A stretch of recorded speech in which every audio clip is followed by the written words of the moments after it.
Bien, quedamos en la explicación de la separación del 10 al 14, por supuesto, donde como aplicación personal terminaba diciendo que eh, no debiera solamente reflejarse la sabiduría en lo espiritual, sino también en la administración de los recursos que Dios nos entrega y el cumplimiento de los compromisos que tenemos ante el Señor, ¿ya?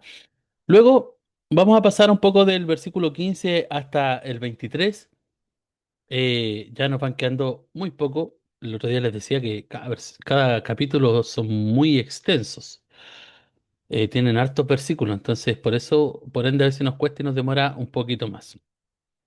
Bien, lo que nos habla desde el 15 hasta el 23, aunque se aborden otros temas, la idea central que tiene este pasaje tiene que ver eh, con un tema que hablamos anteriormente, que manifestó precisamente mi hermano Luis, cuando estuvimos en una clase, también la semana pasada el hermano Osvaldo, habla y hace mucha relación con los obreros forzados que se utilizaron a trabajar en la construcción.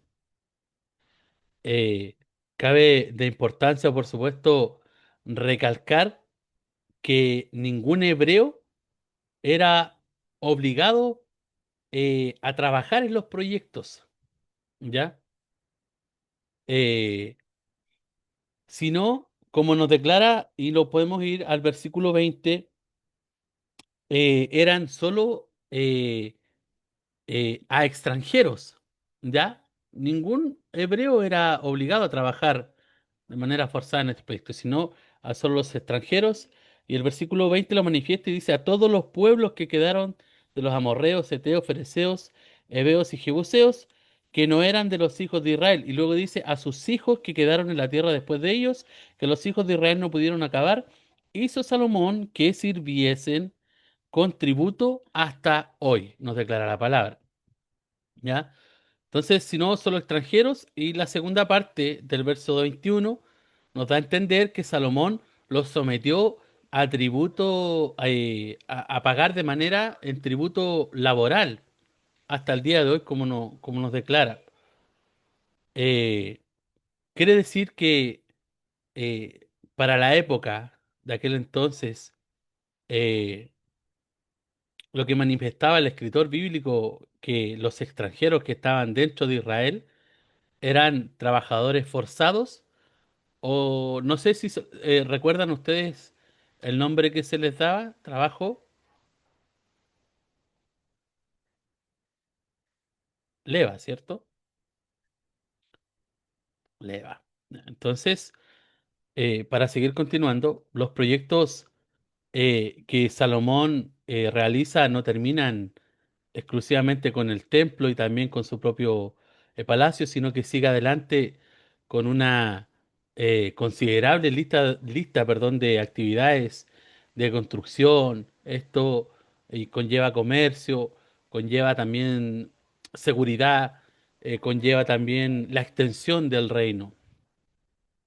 Lo que podemos ver que esta ilimitada ambición le convierte en el rey de un imperio mucho más grande, un imperio más poderoso, un imperio famoso del mundo en ese entonces conocido. Y dentro del texto podemos ver que edifica, reedifica casas y ciudades. ¿Para qué? Para almacenar provisiones, para almacenar alimentos por todas partes. Se extiende también actividades de comercio más allá de las fronteras nacionales. También lo hace, como podemos ver en este texto, por tierra, y también lo logra realizar por mar.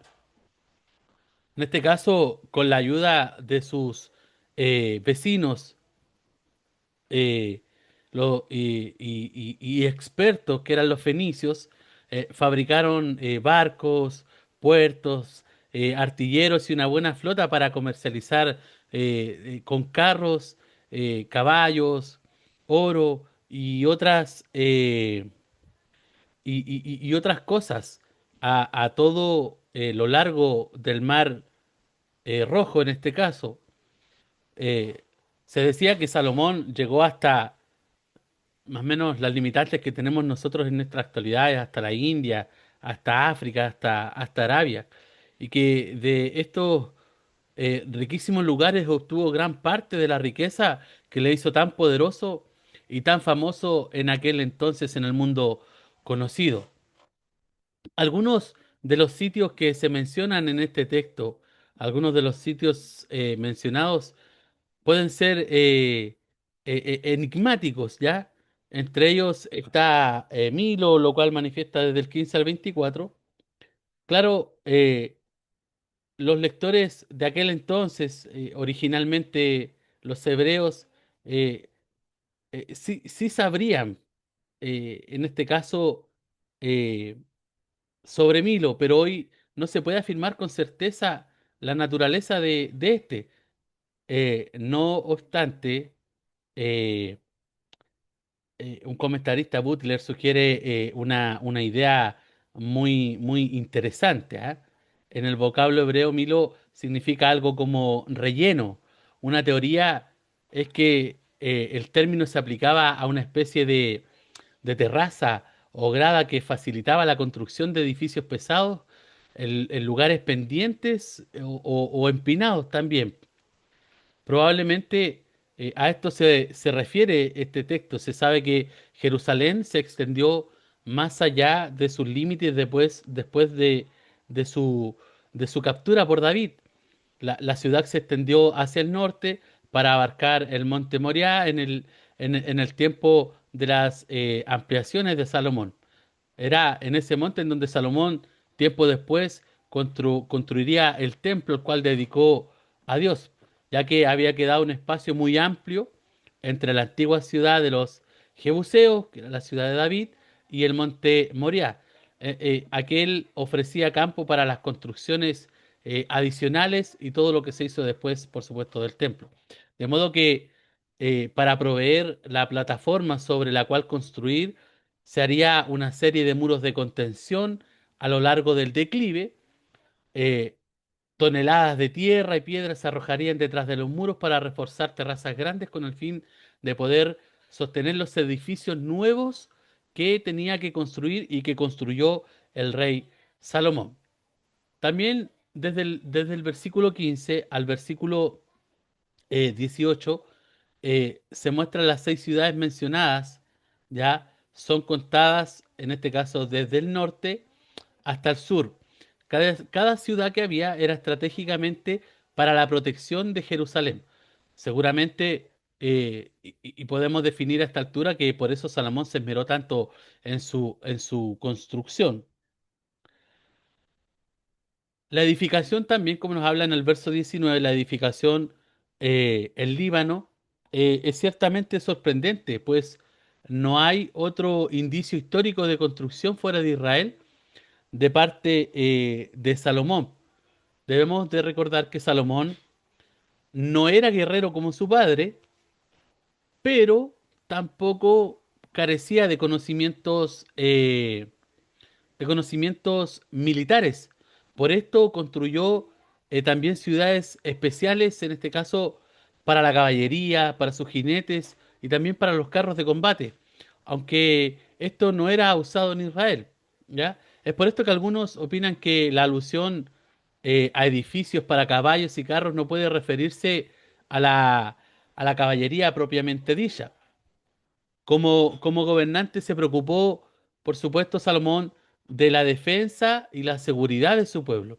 Así también reforzó y reconstruyó murallas, torres y también fortalezas.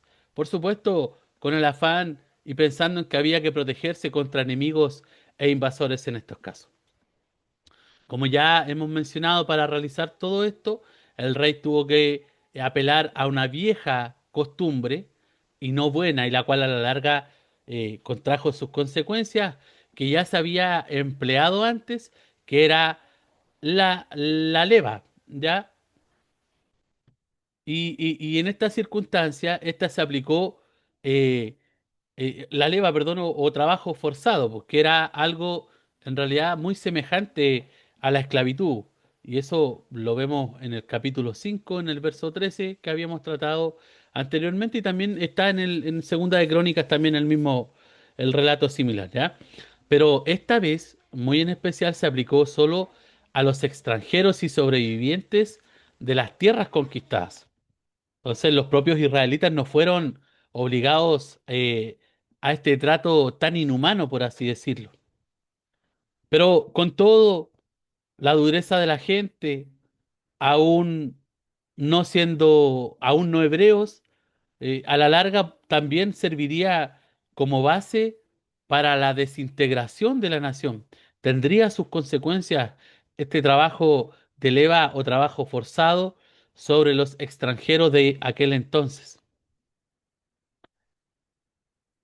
Una parte de la conclusión del capítulo 9 lo podemos ver muy reflejado en el versículo eh, 25, donde dice, y ofrecía a Salomón 3 veces cada año holocaustos y sacrificios de paz sobre el altar que él edificó a Jehová, y quemaba incienso sobre el que estaba delante de Jehová después que la casa fue terminada. Pareciera estar fuera de lugar, según algunos, ¿ah?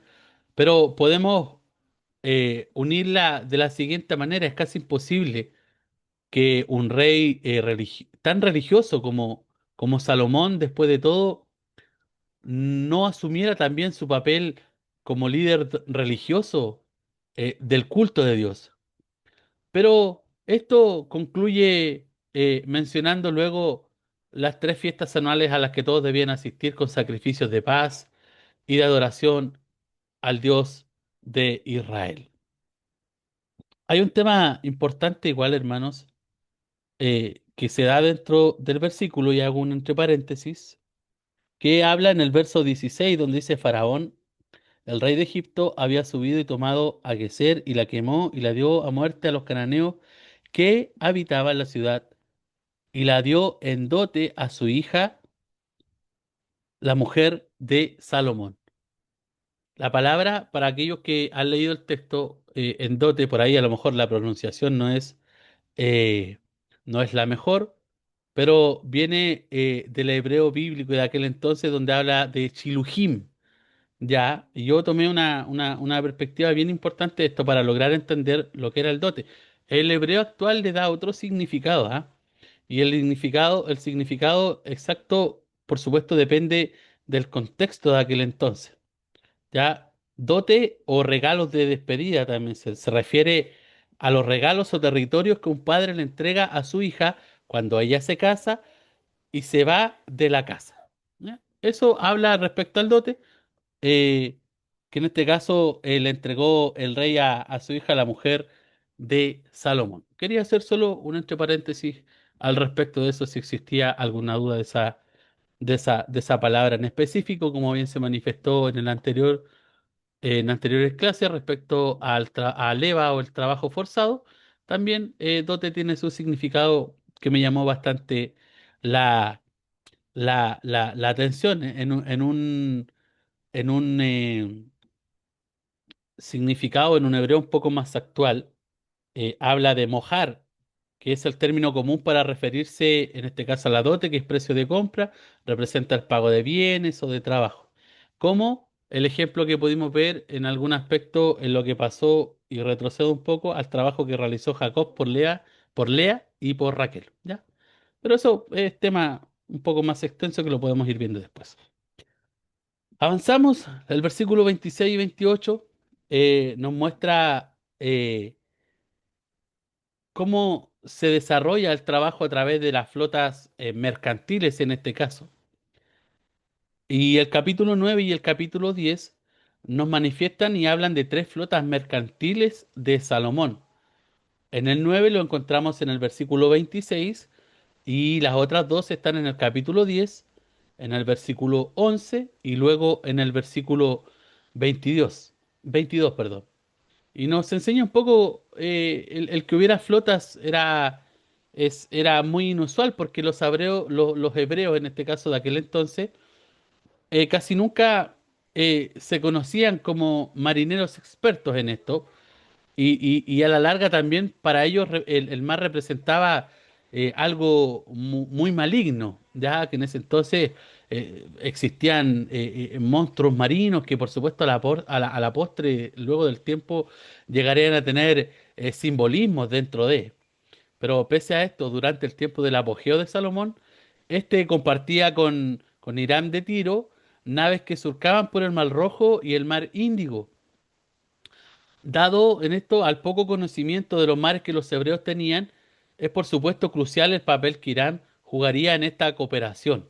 ¿Ya? Era muy importante, dado el conocimiento que él tenía al respecto, por la falta de conocimiento marítimo que tenía el pueblo hebreo en aquel entonces. Entonces, para ir concluyendo, lo que nos explica desde el verso 26 al 28 nos habla un poco del comercio que se realizaba y la prosperidad de aquel entonces.